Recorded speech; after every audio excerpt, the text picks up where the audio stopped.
Good morning, students. Welcome to Reno's Englishpedia for Class 12. Today we are going to do the chapter The Rat Trap by Selma Lagerlöf. Rat Trap is a moralistic story which presents to us the virtues of kindness and charity. After studying this chapter, we will be able to analyze the values and thought process of the story and also will be able to implement the same in our lives. We will also be able to identify the insecurities and fears which beset other people and will be able to mold our actions in order to eliminate that insecurity. Selma Lagerlöf, the writer of the story, was born on 20th November 1858 in Sweden. She died on 16th March 1940. Professionally, she is a writer who won the Nobel Prize in Literature in 1909. She was the first woman to win this prize. As the name suggests, the rat trap peddler sold small rat traps of wire. He would get the material of these rat traps by begging in the stores. In order to survive, he would supplement his income not only by begging but also by petty thievery. He wears ragged clothes and his cheeks are sunken. Hunger gleamed in his eyes. He had a long dirty beard and had a bunch of rat traps dangling on his chest. He was a vagabond. A vagabond means a tramp and led a sad, monotonous life. The peddler moved from one place to another just to find warmth and shelter. The rat-trap peddler had a very pessimistic attitude towards life. He believed that the whole world was a big rat trap. It only existed to set baits for people. The riches and joys, food and shelter, heat and clothing that it offered was nothing but a bait. As soon as anyone was tempted and touched the bait, it would trap him and everything would come to an end. It dragged a poor fellow into trouble.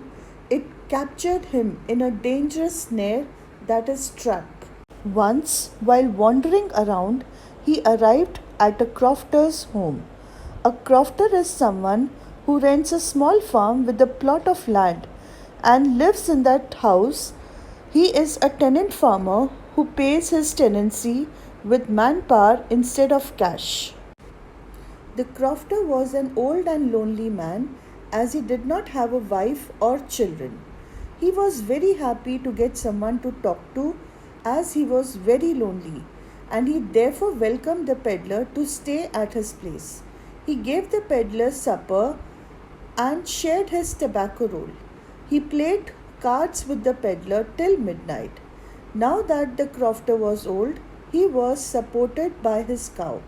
The cow provided milk for the creamery every day, and he also shared with the peddler that last month he had received 30 kronos in payment, which he kept in a leather pouch that he hung on a nail near the window.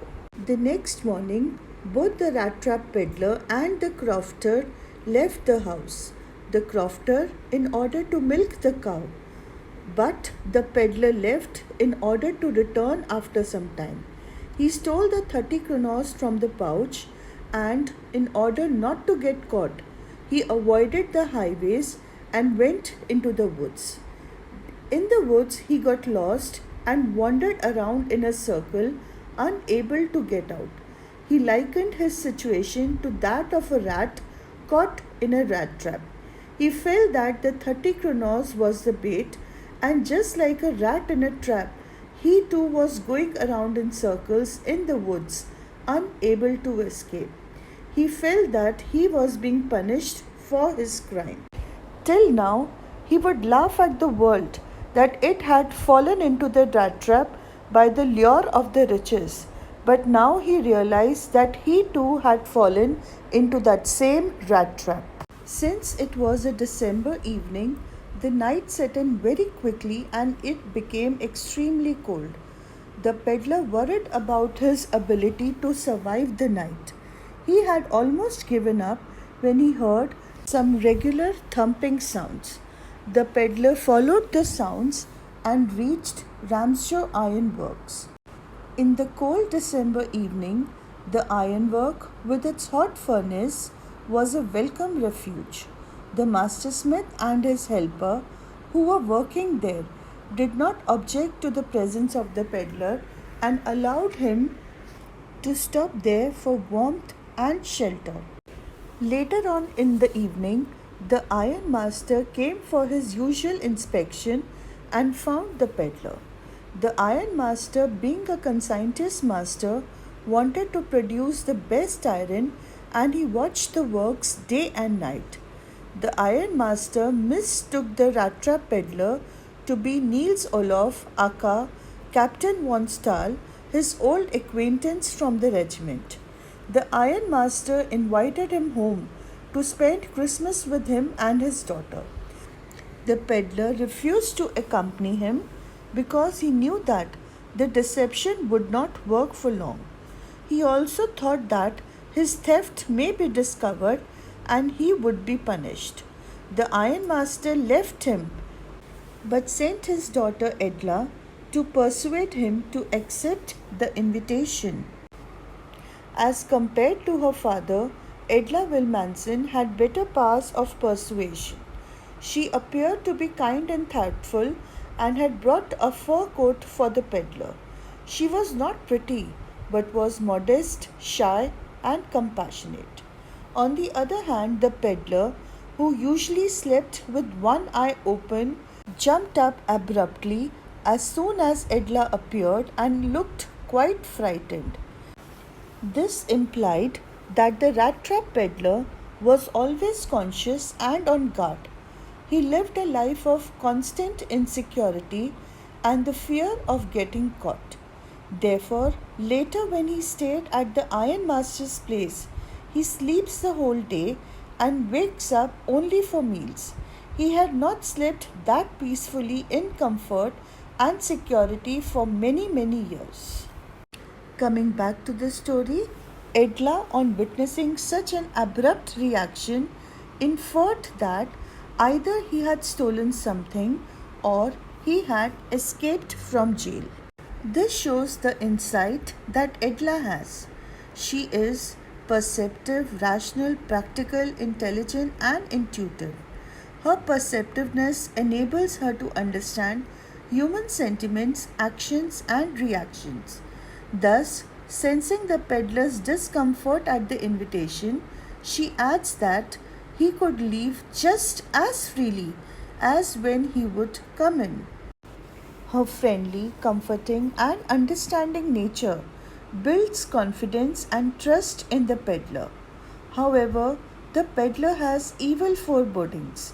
He fears that he will get caught in the rat trap again. At the ironmaster's house, the peddler washes himself, shaves, and wears clean clothes lent by the ironmaster. The ironmaster could now see that he had mistaken the identity with his old acquaintance. He blamed the peddler for trying to deceive him. In retaliation, the peddler justified that he had refused the invitation but was insisted upon to come.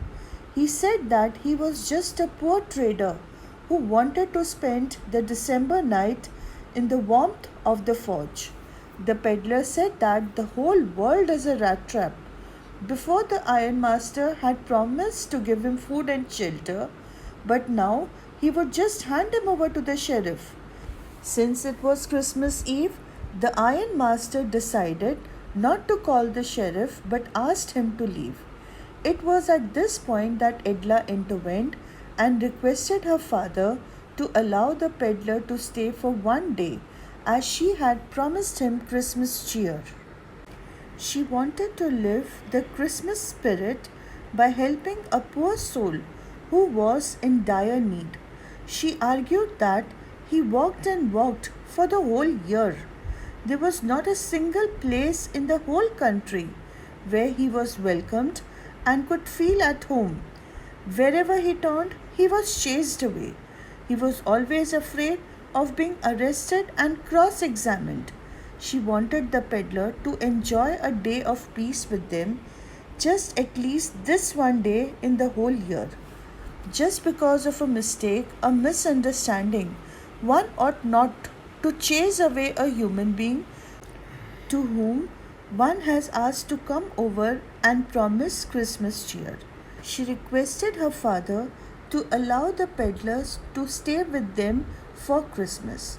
Edla is a kind, gentle, comforting, and is hopeful to bring about change. She is a rational and a generous person. This peddler spent the whole Christmas Eve sleeping throughout the day. He had found comfort. He never had a resting place before. He never had peace of mind because he was constantly afraid of being caught. Edla assured him of a peaceful and safe day. She told him the suit he was wearing was his Christmas present from her father. On Christmas Day, Edla went to church with her father. There they learned that an old crofter had been robbed by a rat-trap seller. They immediately returned home, fearing about the security of their own home. There they were informed by the valet that the rat-trap seller had left. He had not taken anything with him. On the contrary, he had left behind a gift for Edla. The gift consisted of a small rat trap containing a letter and 3 wrinkled 10 kroner notes. In the letter, the peddler thanked Edla for being nice towards him and treating him like a real captain. He also promised to live a dignified life like that of a captain. Since he didn't want her to be embarrassed by a thief on Christmas, he asked her to return the 30 kroners to the crofter. This was a very important gift. The rat trap was a present from a rat who would have been caught in this world's rat trap if he had been not raised to the level of a captain. She gave him the power to redeem and reform himself. Since she raised the rat trap peddler to the dignified level of a captain, he wanted to return this kindness by not being a thief and selling rat traps. Instead, he wanted to try and live a dignified life. He had got the opportunity and the reason to change himself and be a better man. He believed in what he said and sealed his promise to her by signing off as Captain von Stahl. Thus we come to the end of the story of the rat trap seller's redemption. I hope that you liked the video and the presentation. Please do not forget to like, share and subscribe to Reno's Englishpedia for Class 12. Thank you.